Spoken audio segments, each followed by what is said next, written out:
10-10 हज़ार रुपए के तनख्वाहों वाले जो मुलाजमीन हैं उनके अकाउंट्स के अंदर पैसे जमा करवाए गए। एफआईए ने इन तमाम केस की जो है वो इंक्वायरी की। इंक्वायरी करने के बाद जो चालान है वो एफआईए की अदालत के अंदर जो है वो जमा करवाया। बुनियादी तौर के ऊपर शहबाज शरीफ, जिनके बारे में सबको मालूम है, ये हमेशा आपको पता होगा कि पब्लिक हेयरिंग्स के अंदर एक बात करते नज़र आते थे जी कि मैंने एक धेले की करप्शन नहीं की, मेरे पे एक धेले की करप्शन साबित हो जाए मैं सियासत छोड़ दूंगा। लेकिन यहाँ पर मामला जो है वो मुख्तलिफ नज़र आ रहा है कि यहाँ पर जो है वो एक धेला नहीं, यहाँ पर जो है वो अरबों धेलों की करप्शन जो है वो पकड़ी गई है। जो इन्होंने लूट मार इक़्तिदार के अंदर बतौर वज़ारत आला जो लूटमार मचाई 2008 से 2017 के दरमियान, उसको छुपाने के लिए इन्होंने एक शर्मनाक किस्म का जो नेटवर्क है वो तैयार किया। किस तरीके से जो अपने मुलाजमीन हैं रमज़ान शुगर मिल के, उनके नामों को इस्तेमाल करते हुए उनके नामों के ऊपर अकाउंट्स खोले, उन अकाउंट्स के अंदर किकबैक्स का, कमीशंस का पैसा जो है वो जो चोरी का पैसा था वो उन 14 अकाउंट्स के अंदर जमा करवाते रहे। 17,000 ट्रांजैक्शंस जो हैं वो पकड़ी गई। और उसमें से एक ऐसा करैक्टर भी सामने आता है जिसका नाम मकसूद चपड़ासी है। वो मकसूद चपड़ासी जो रमज़ान शुगर मिल के अंदर एक पीएन का कारोबार करते हैं, जो एक पीएन के तौर के ऊपर काम करते हैं, चाय पिलाने वाले के तौर के ऊपर काम करते हैं, जिनकी तनख्वाह 10 से 15 हज़ार रुपये के दरमियान थी, उनके अकाउंट के अंदर 4 अरब रुपया आ जाता है। 4 अरब रुपया 10,000 रुपये तनख्वाह माहवार के ऊपर काम करने वाले मकसूद चपड़ासी के अकाउंट के अंदर आ जाता है। तो यहाँ पर एक बुनियादी सवाल सामने उठता है कि इस किस्म के मकसूद चपड़ासी जैसे 14 मुलाजमीन और हैं जिसके अकाउंट में, किसी के अकाउंट में 50 करोड़ डाले इन्होंने, किसी के अकाउंट में 1 अरब डाला, किसी के अकाउंट में 2 अरब डाले। एक शख्स तो अल्लाह को प्यारा हो गया 2016 के अंदर, लेकिन ये उस शख्स का जो दुनिया से चला गया उसका अकाउंट भी 2017 तक जो है वो इस्तेमाल करते रहे, क्योंकि लूटी हुई दौलत के ऊपर इन्होंने पर्दा डालना था। लेकिन अल्लाह अल हक है, वो पर्दा इनका उठा जब ये ट्रांजैक्शंस जो हैं वो सामने आई। अब अदालत के अंदर एफआईए ने चालान जमा करवा दिया। 9 बार शहबाज शरीफ जो है मुख्तलिफ तरीक़ों से, मुख्तलिफ हेले बहानों से, जब से ये केस शुरू हुआ इस केस में जो है वो इल्तवाएँ ले चुके हैं। अब बुनियादी तौर के ऊपर होना तो ये चाहिए कि आप इस मुल्क के अंदर जो है वो 3 बार वज़ीर आला रह चुके हैं, 3 बार नवाज शरीफ वज़ीर आज़म रह चुके, उसके बाद वो भी करप्शन के ऊपर जो है वो नाअहल हुए, चोरी के ऊपर नाअहल हुए। जो 4 फ्लैट्स उन्होंने लंदन में ले रखे थे उसकी ट्रेल देने में नाकाम रहे, कतरी खत लेकर आ गए। होना तो ये चाहिए कि इनको ज़िम्मेदारी का सबूत देना चाहिए। ये एक तरफ कहते हैं जी ट्रांसपेरेंसी इंटरनेशनल के अंदर पाकिस्तान की रैंकिंग नीचे आ रही है, दूसरी जानिब ये पाकिस्तान का जो जुडिशल प्रोसेस है उस प्रोसेस को इंसाफ के रास्ते के अंदर सबसे बड़ी जो रुकावट है, वो इस वक्त सबसे ताकतवर कौन है जिसका केस चल रहा है?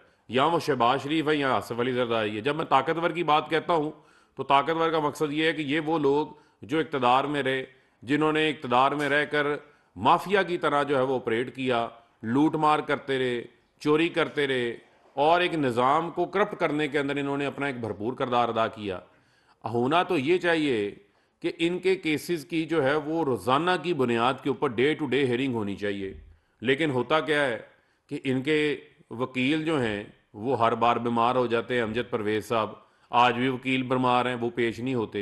नैब के अंदर इनका 7.5 अरब रुपए का टीटीओं का केस है, वहाँ भी ये इल्तवा ले लेते हैं, क्योंकि वहाँ भी पैसे टीटीज उन लोगों ने लगाई हैं जो को बेचारा सरगोदा का रहने वाला है, वो फेरी लगाता है, रेडी लगाता है वहाँ पे, वो कभी ख्वाब में लंदन नहीं गया।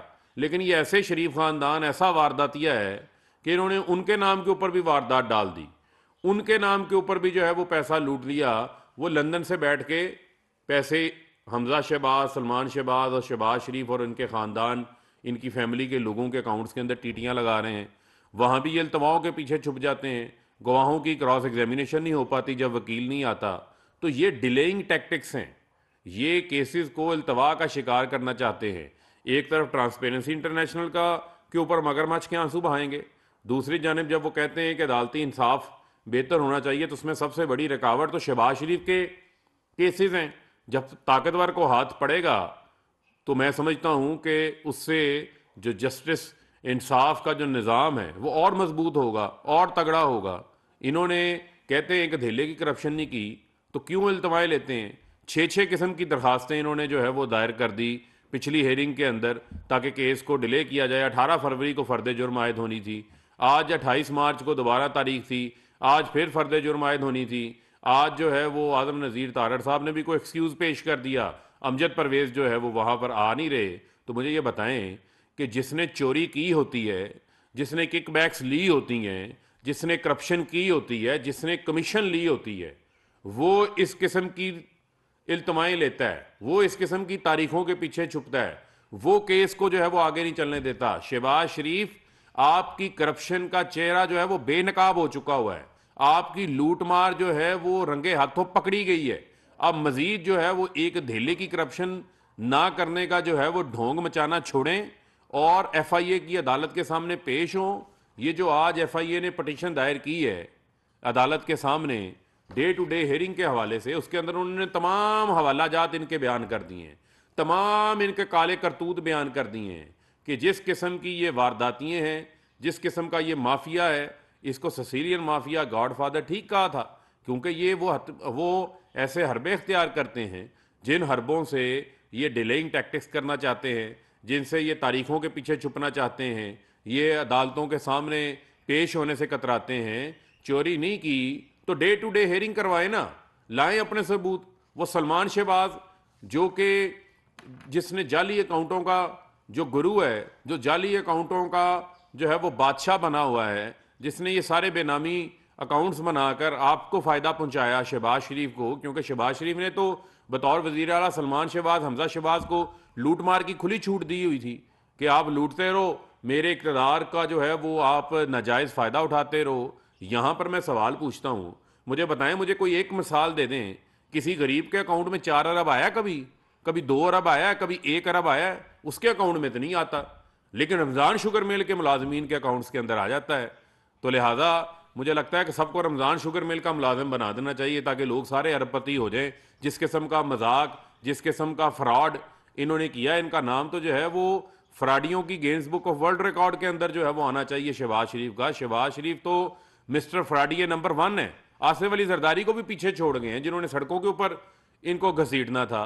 मेरा ये अदालत से भी इस्तदा है कि जो ये FIA की डे टू डे हेयरिंग की पटिशन दायर हुई है, हम रिपीटेडली ये बात करते आए हैं कि इंसाफ होता हुआ नजर आना चाहिए।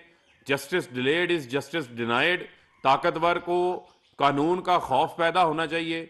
डे टू डे जो है वो इनके केसेस की हेयरिंग होनी चाहिए, ताकि ना ये मकसूद चपड़ासी के पीछे छुप सके, ना ये मसरूर अनवर के पीछे छुप सकें।